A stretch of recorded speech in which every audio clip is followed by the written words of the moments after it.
जय माता दी, जय मां कामाख्या।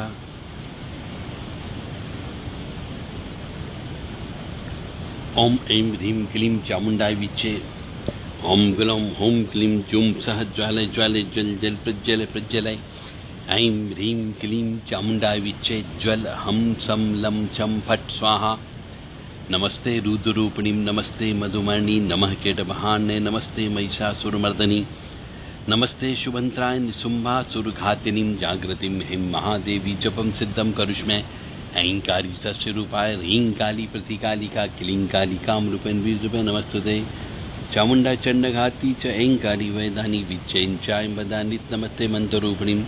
धाम धीम धूम दुर्जड़े पत्नी वाम भीम बुम वाग्दीश्वरी क्रां क्रीं क्रूं कालिका देवी शाम चिं चुम्बे चुमं करो।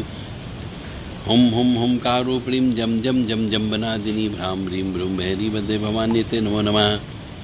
अंकं चम टम तम यम छम भीम धूम ऐं भीम हम छम दिजागम तोटे रोटे दीप्तं गुरु गुरु स्वाहा। पाम पीम पुम पाति पूर्णाकां खीं कुम खेसरी तथा म्लां लीं लोमो लितिन कुंजिकाय नमो नमः। सां सीं सुम सप्तशती देव मंत्र सिद्धं करोमि इदं तुम कुंजिका स्त्रोत मंत्र जागृति हितवे अभक्ते ने दात्यम गोपितम रक्ष पार्वतीं। देव राधा ट्रस्ट सत्यवाणी चैनल आपको त्रिपुर सुंदरी शक्ति पीठ के बारे में कुछ ज्ञान प्रदान करते हैं। त्रिपुर सुंदरी शक्ति पीठ हिंदू सनातन धर्म में प्रसिद्ध 51 शक्ति पीठ में से एक पीठ है। हिंदू धर्म के पुराणों के अनुसार या देवी पुराण के अनुसार जहां जहां माता सती के अंग के टुकड़े या फिर धारण किए हुए वस्त्र और आभूषण गिरे, वहां वहां पर शक्ति पीठ अस्तित्व में आए। इन शक्ति पीठों का धार्मिक दृष्टि से बहुत बड़ा महत्व है। यानी जो मनुष्य देवी मां की उपासना करना चाहता हो, साधना करना चाहता हो, सिद्धि करना चाहता हो, ऐसे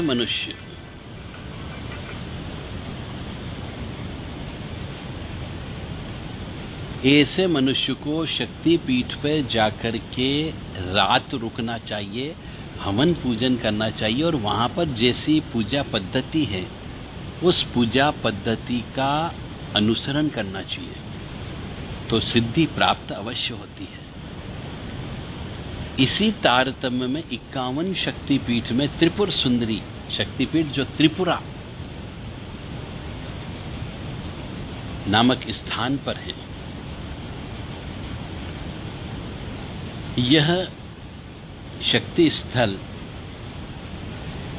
जो 51 शक्तिपीठ है, यह अलग अलग जगह हैं। कुछ पाकिस्तान में है, कुछ बांग्लादेश में है, एक श्रीलंका में है, कुछ अफगानिस्तान में है। देवी पुराण में 51 शक्तिपीठ का वर्णन है, जिसमें त्रिपुर सुंदरी शक्तिपीठ इन्हीं 51 शक्तिपीठ में से एक है। और मंदिर कैसे बना, इसकी एक कथा है। कथा के अनुसार ऐसा कहा जाता है कि 16वीं शताब्दी के प्रथम दशक सन 1501 में त्रिपुरा पर राजा का शासन था, जिसका नाम था धन्य माणिक। एक रात उनसे मां त्रिपुरेश्वरी स्वप्न में दिखी तथा उनसे बोली कि चिता गांव के पहाड़ पर उनकी मूर्ति है, जो उन्हें वहां से आज ही लानी है, रात में ही लेकर के आना है। स्वप्न देखते ही राजा जाग गए तथा सैनिकों को तुरंत ले जाकर रात में ही मूर्ति लाने का हुक्म सुना दिया।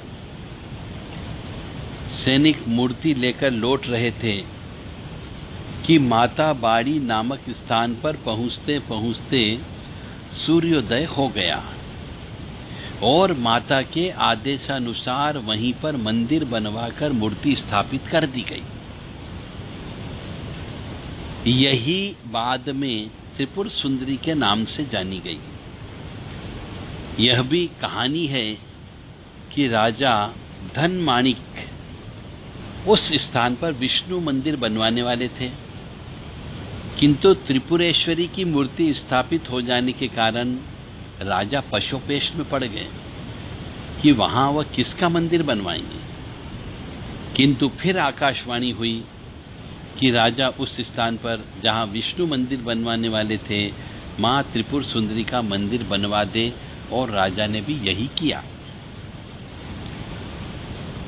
इस प्रकार वहां पर मां त्रिपुर सुंदरी बैठी गई।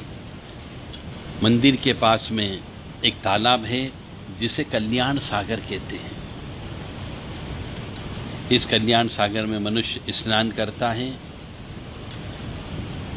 और फिर उसके बाद माता भगवती की पूजन अर्चन करता है।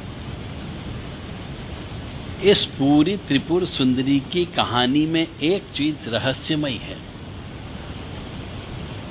कि मां की मूर्ति को रातों रात उठा करके लाना और दिन हो उसके पहले पहले उसको स्थापित करना था। इसका अर्थ यह होता है कि मां त्रिपुर सुंदरी या मां काली मां से संबंधित जितनी भी साधना की जाती है वह सब रात में ही की जाती है, दिन में नहीं की जाती है। और रात में साधना करने से मां बड़ी प्रसन्न होती है। और तुरीय अवस्था यानी कि रात को 12 बजे से 4 बजे के बीच में यदि कोई मनुष्य जप तप करता है, मां भगवती काली मां को याद करता है, तो उसको सिद्धि अवश्य प्राप्त होती है। उसे विभिन्न प्रकार के अनुभव भी होते हैं। कहीं पर पायल की आवाज आती तो कहीं पर धम धम की आवाज आती है, कहीं पर मधुर संगीत की आवाज भी आती है, और कई बार तो आपके नाम से सुमधुर वाणी में आवाज भी आती है, परंतु आपको दिखाई नहीं देगा। इसलिए आपको घबराने की जरूरत नहीं है। और जब भी इस प्रकार की साधना करें, देवी मां की, विशेष तौर से काली मां की साधना करें, चाहे वो भैरवी की करें, त्रिपुर सुंदरी की करें, तारा देवी की करें, दक्षिण काली की करें, महाकाली की करें, आपको गुरु से आसन बंधन का मंत्र अवश्य लेना है और अपनी इस घट पिंड यानी शरीर की रक्षा के लिए रक्षा कवच अवश्य प्राप्त करना है और स्थान को कीलने का विधान भी आपको सीखना होगा, ताकि आप जिस जगह साधना करते हैं, जब तप करते हैं, उस जगह कोई भी नकारात्मक ऊर्जा आप आकर के आपके साधना के फल को नहीं ले सके। जिसको आप याद कर रहे हो वो ही आएगी और उसी की ही आवाज आपको सुनाई देगी, उसी का ही आभास आपको होगा। इसलिए मां भगवती जगत जननी आद्यकाली की उपासना हमेशा रात को करना चाहिए। और यदि कोई मनुष्य त्रिपुरा जाता है तो उसे मां भगवती के, त्रिपुर सुंदरी के काली रूप का दर्शन अवश्य करना चाहिए। वहां पर बलि भी दी जाती है और पूजन अर्चन भी किया जाता है। जय माता दी, जय मां कामाख्या। श्रीम ह्रीम क्लीम ऐं सोम ओम ह्रीम कैल ह्रीम हस्कल ह्रीम सकल ह्रीम सोम ऐं क्लीम ह्रीम श्रीम, यह त्रिपुर सुंदरी का मंत्र है। कोई भी व्यक्ति इस मंत्र को गुरु के से लेकर के जप तप और हवन कर सकता है। जय मां त्रिपुर सुंदरी।